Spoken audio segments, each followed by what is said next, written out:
Starting in 5 seconds. Mr. Vice Chairman, Sir, I welcome the budget proposals for the year 2012-13, which are all comprehensive and which embrace most of the development plans that we have envisaged for the establishment of a socialistic society in this country. In spite of the taxation and the introduction of fresh duties, we find that the finance minister has succeeded in disturbing only a microscopic section of the people of this country to extract sufficient funds for our schemes. The finance minister has also succeeded in finding funds for almost all the development plans of this country, which will add to our good.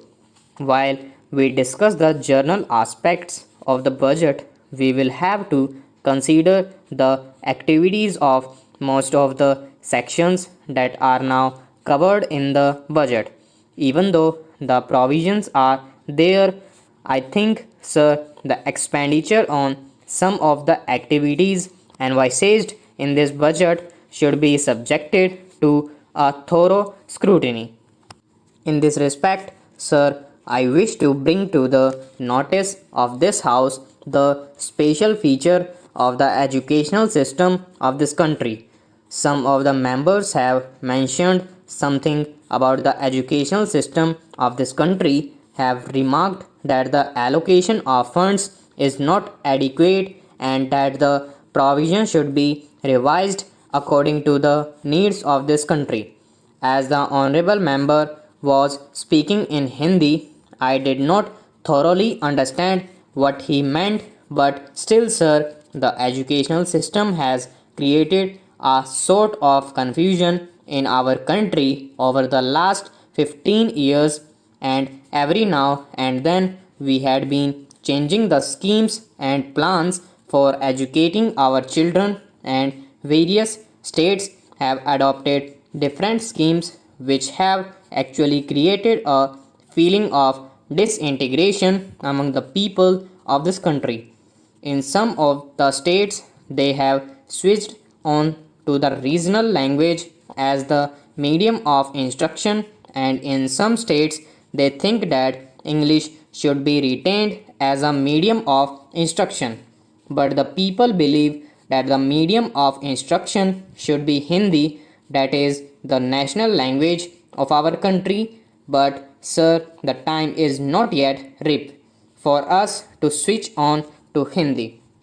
So, as and when we find it feasible, we may switch on to our national language, but till that time, we will keep English as the medium of instruction in all educational institutions.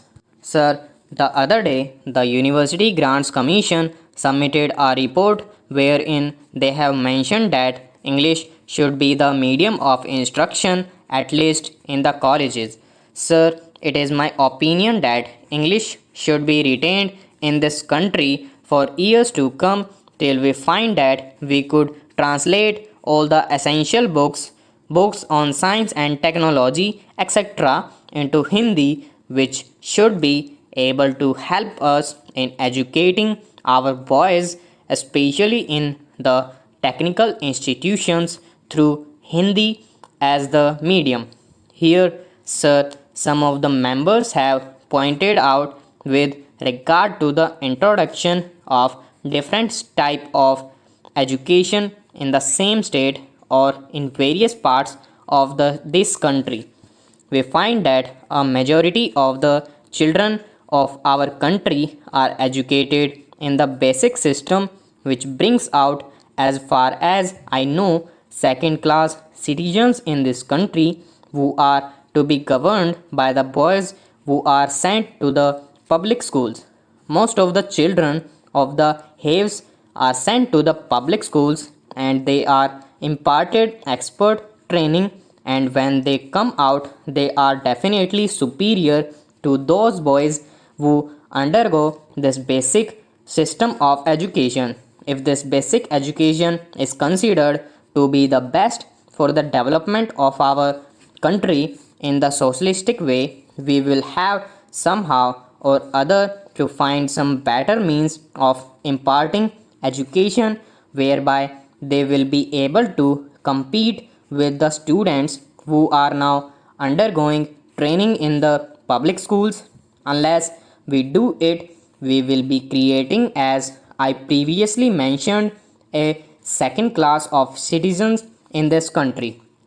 I hope the authorities who are concerned with the planning of education in this country will review their schemes according to the suggestions that I have put forth now.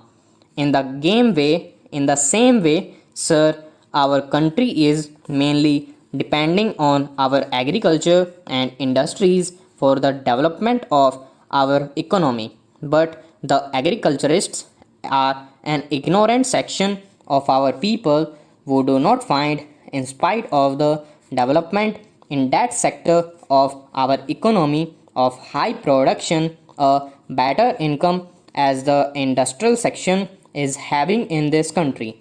The industrial section is fast improving and their standard of living has gone high. At the same time, in spite of the better production in the agriculture section, the agrarian population has not come at par with the industrial section of this country. In the same way, industrial laborers are organized. Most of them are given so many benefits and advantages according to the legislation that is passed for the betterment of industrial laborers of this country. Stop.